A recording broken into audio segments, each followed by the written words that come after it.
right. Every time we do this exercise, somebody doesn't get something.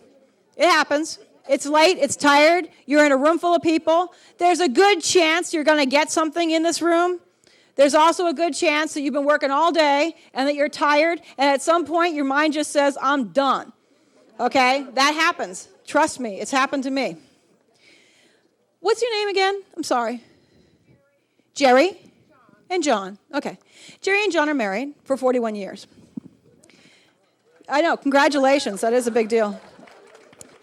And they were partners with each other, which I said, it's okay. You can know each other. No biggie. And I will say it's easier to read a stranger. I'd rather read a stranger than my family any day. I promise you, I'd rather read somebody off the street any day than my family because I will never make my family happy. Not in a million gazillion years. It is true. You'd rather read a stranger because they will be happy with you. They'll appreciate what you've done. And your family will be like, oh, I don't think so. So your family will give you a little attitude, a little bit of like, well, I don't know why it's such a big deal. Why can't you just do what I said? So the family is a little higher maintenance, I will say, except for you two who are madly in love. Okay.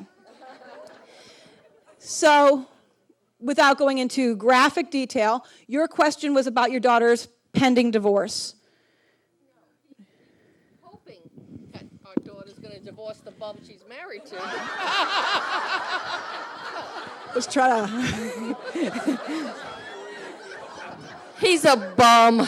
There's a karmic relationship with your daughter and her husband, and she's in a lesson or experience, and you want to know when will she learn her lesson and move forward, and legally move it forward. Well, this is interesting because the answer was House 22. Your answer was House 22 transition?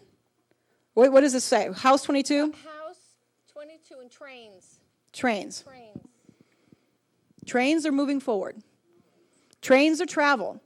Those of you who are looking to get out of a relationship, if you get an airplane, a train, or a car, you're on your way. Okay? So trains are moving forward.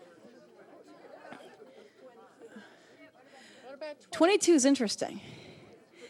That was the No. Okay.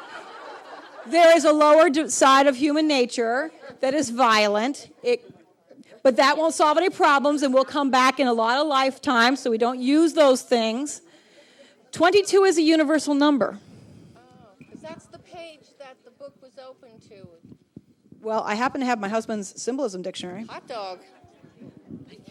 That was the page that the book in the room was open to. Okay, so the page that the book was open to was number 22. 22 is this, the second master number, mastery in the mental, emotional dimension, associated with reason and diplomacy. When not brought to full manifestation, thank you, may simply be regarded as 4. But you got 22. So apparently your daughter's in a very serious lesson that is, she has to master her emotions. Is she being pulled back into the relationship because emotionally she still becomes dependent or becomes needy somehow or becomes somehow emotionally tied back in for some reason? They have never separated. But I'm just saying, so she's never left the relationship because of her emotions. Right. And so what she's in a very, very interesting, but I would say a very higher level lesson, which is a 22. And that's a master number, which means you are going to learn this, or you are going to learn this, or you are going to learn this. But you are going to learn this. So 22 is master number, mastery in the mental emotional dimension. So she has got to master something about her emotions and her spirituality. And I suspect that somehow she feels, that she needs to do something with this relationship. And for whatever reason, she doesn't seem to know she needs a divorce. Is that the problem? That's the problem. That's the problem. The whole family understands that he's lazy, but she doesn't see it. Mastery, the mentally and the emotion. She probably has to suffer more. And I know that sounds painful, but we all did it. Let's face it. Some of us didn't make 41 years the first time around. And what it is sometimes you have to learn, and sometimes we have to learn by suffering. That is not the only way the human race learns, but basically a master number, because you got that number and it is a higher level number. It's a soul level number. It implies that it is about, 4 tends to sometimes imply a lot of work and hardship. So it could, if 22 implies that she is here on a very strong lesson, and she is going to learn this lesson or learn this lesson or learn this lesson. And so she's going to have to probably realize this the hard way, which is probably painful. So you know what I would do? I would pray for her. And pray for him, because you don't just pray for one, pray for both, and pray for any kids involved, because everybody involved. Pray for the pets. Pray for everybody, because the more you pray for the whole thing, you'll surround the whole thing with love, and the whole thing can be uplifted, and the whole thing can be healed. So that actually, so you really did get an answer. But what I think happened is, with both of your questions, I think you're both so upset about your daughter's situation that you both got kind of the same answer. I mean, you got basically nothing out of your other question, right? Yeah, I think that you ended up kind of mishmashing. I think you guys are so enmeshed a little bit. I think you guys, the boundaries are there, that you're both so upset about this that popped through. And so it's not that you didn't get anything. You got an answer. It's just not the answer you want, which is really frustrating sometimes, because I have been on that side of the answer. Sometimes you just have to live with it. All right. Can I just, through a show of hands, how many people got something from their partner tonight that they could take home and think about? A little something to think about. How many people felt they gave their partner something to take home and think about? Okay, something. Okay. That's pretty good percentage for 9 o'clock on a Saturday night after you've been working for 24 hours. That's pretty good. That's pretty good. Yeah, and you can't get everything, you can't answer every psychic question in the universe. It's just too exhausting. So there are some questions you get, some you can't get. We'll do mostly exercises probably for your soul history tomorrow and for your life purpose tomorrow. That's what we'll be doing tomorrow. Your purpose in life. Yes, lady in the orange.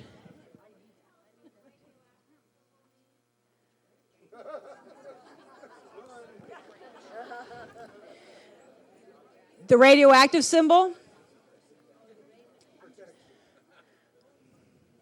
Well, it's power, isn't it? I mean, radioactivity has been powerful, but if you get too much of it, you die, right? Pretty much. So is it possible? What's the question?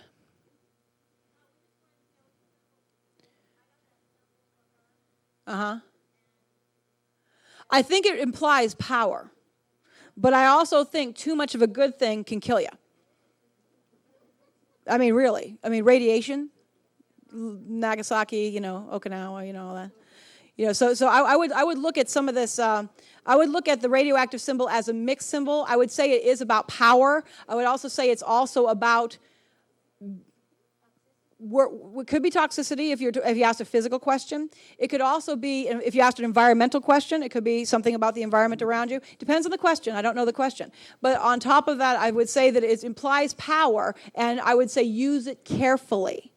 So a little goes a long way in that situation.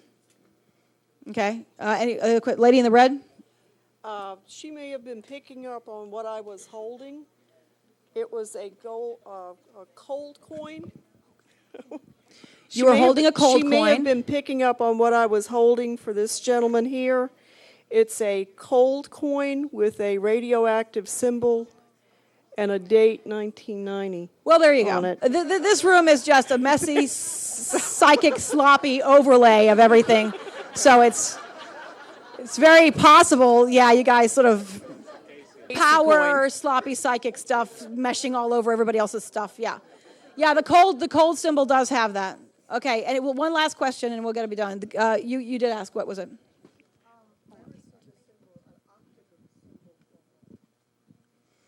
Octagon? It can be a stop sign, isn't it? Does that answer your question in any way? An octagon, that's what I received for her. Well, in and America, like that's a stop sign. It's like a multi-dimensional tunnel, with the whirling inside of the octagon. It represents the number 8. The octagon represents the number 8. We'll have to work on that. I don't know. Okay. We don't have time to look at that. We gotta go. But I'll look at it in here afterwards. Okay, there's one more question on the back wall. Yeah, there we are.